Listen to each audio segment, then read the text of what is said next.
In this video, I have just assembled this Ottsix Wizard V2 chassis. I'm going to give you some tips and tricks that I learned along the way that you should watch out for as you build yours. If you're new to the channel, welcome. My name's Troy. This is RoadsideRC. You'll tend to find me bashing or crawling or drifting or racing, plus doing product review videos and how-tos. Let's get started with tip number one. In step number one, we are bolting on just the body mounts to the chassis rails, and this is of course very, very simple, but just want to note that you're putting the body mounts on the outside of the chassis rails. Well, which side is the outside? If you will notice, there's a couple countersink holes right here. You are putting the body mounts on that same side. I could see that being easily someone accidentally making that mistake and putting them on the wrong side, so just wanted to call that out to you. Countersunk goes on the outside, and that's the side that the body mounts go on. In step two, we're putting the Delrin skid in, but we're also starting to assemble the rear links. This is something that a lot of people hate. A lot of people don't like assembling links. It gets kind of stiff and you're having to hold on to these different rods and they want to spin a bunch. If you have a pair of shock pliers, you can use those to help hold on to that shaft. If you don't have that, then the other thing you can use is a pair of locking pliers. Now note, if you use your pair of locking pliers, there's a really good chance you're going to end up scraping up that rod. Like, it may spin on you, you may scratch it. If you care, then you don't want to do it, or you want to use more like a piece of cloth in there to help kind of protect it. Is either use my MIP speed tip or just another spare screwdriver. Once I have everything started, I use this, and that makes it dramatically easier as you go around to put that rod end on. As you're doing a whole bunch in a kit, this makes life really, really easy. Now note that in the instructions, it does not actually give you a dimension. A lot of the times in instructions, it'll say you want to assemble these to a certain length. I'm going to screw them all the way in on both sides. We're going to start there, and then we may end up having to tweak it as we assemble the chassis later. I'm trying to put the links in here into the skid. All four of them, both rears, both fronts, are actually super tight and like don't want to try to go in. So what I've actually done is I've come in here with a file and I've just opened them up ever so slightly. It doesn't really take much, just a little bit of opening up, and then they go in much easier. Step 6, you're assembling this servo mount up here. A couple things to note. If you look right here, you can tell how the servo mount's actually cut on an angle. It actually pinches the whole chassis down in. And just heads up, you're not going to be able to put it in backwards. You really, really don't want to put it in backwards. You're going to keep it oriented just like it is. This is also the first time in the chassis in which we're putting metal screws into metal parts. So it's my friendly reminder to use some thread locker so that you don't accidentally find yourself without some screws out on the trails. When you're assembling the spur gear to the spur gear mount here, note you can actually assemble it with this mount plate either direction. You want it the direction where this is smooth. This is a longer nub, it will actually stick out. You want it this way, just FYI, because you can accidentally put it backwards. As we go to install the front axle here, pan-hard rod, you do have to assemble it.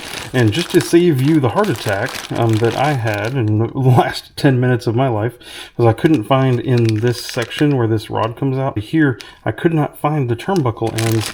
They were hiding. They were hiding over here with the portal covers. So unfortunately, you do have to take a hole in both of these to get the parts out, which means I'm going to have to tape back over those holes and make sure I don't lose any of these parts. With the front axle on, we're now going to hook this pan-hard rod over here, and it says that again in this bag I that has all these portal parts and everything, and in this screw kit somewhere is a 12mm screw. I will say I was looking through there and I immediately pulled out this 14. Really, really close, but just so you know, there's a 14 and a 12 in there, so be careful and make sure you grab that 12. When it comes to installing the drive shafts, they're not labeled as they are in the bag, but yet the instructions then do ask you for specific ones, of course, for specific steps. When you're measuring a drive shaft, it is these end holes here that you're measuring. So as an example, this one measures something around like that 74 when it's fully collapsed. And then when it's expanded, which is right here to the edge of that spline coming out, then we get something like that 80, like I'm kind of measuring like an 83-ish, 84-ish, something like that. So that's how you can tell which one you're looking at. So this is actually the one for, in mine, I'm seeing step 36. Then you go to the shorter one for step 37. Then you go for the longer one for step 38. All the drive shafts went together really smoothly except for this junction right here. And it's like the drive shaft versus that input gear just refused to line up appropriately. I finally ended up, after grinding some and trying to make clearance and trying to get them to line up in so many different ways, I finally got a pair of pliers and was able to just groosh, like literally smash it to get it down to where the threads would start, and then got it in there. It's not pretty, it's not great, but just watch that, I guess, overall through all of these.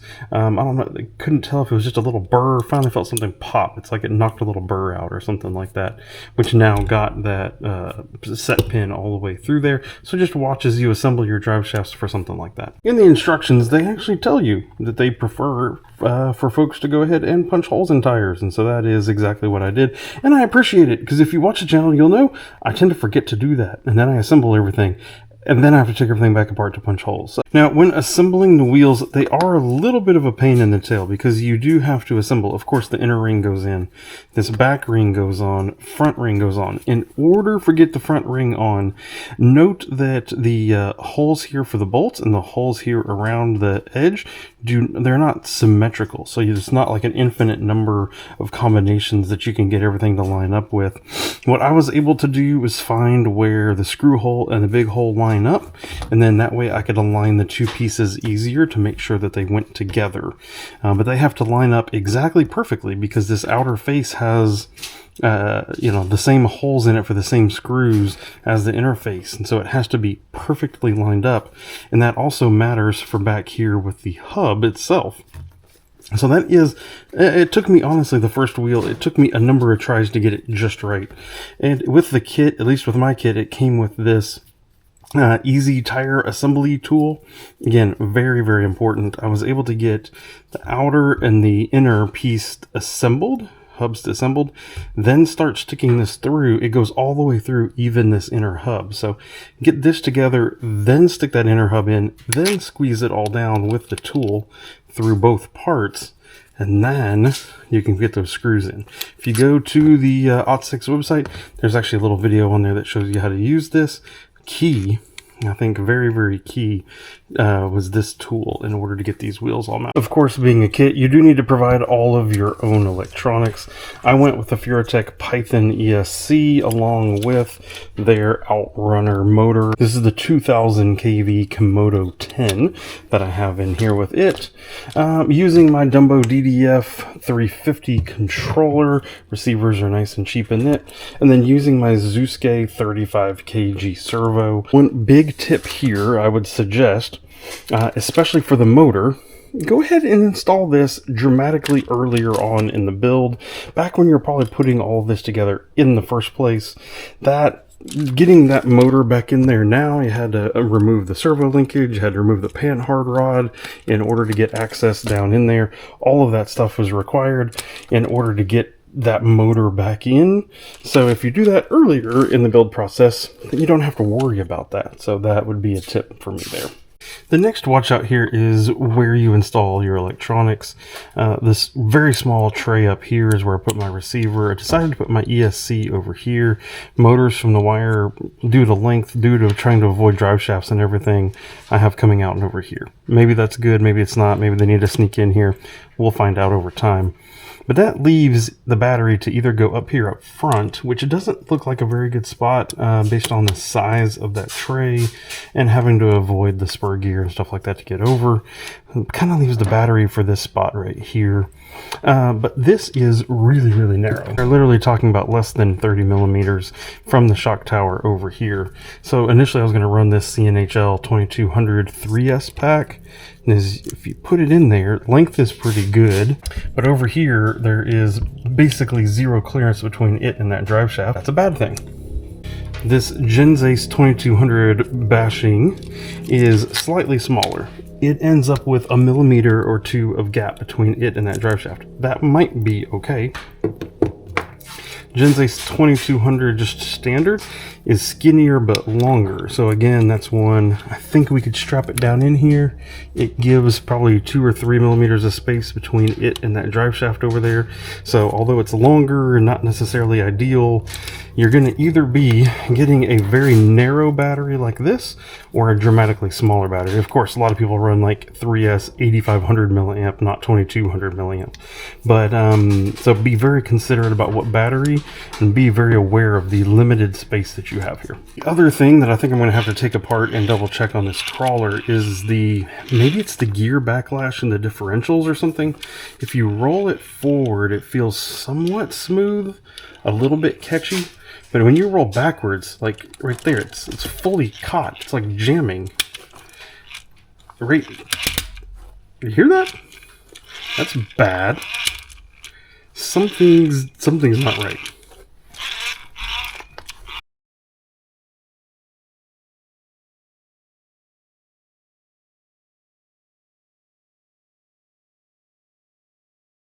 Assemble this kit. A lot of this can be done with some pretty simple tools. You know, your box wrench for your lug nuts, 2mm, 2.5mm, 1.5mm MIP speed tips, either in a regular handle or I use this Hodo electric screwdriver.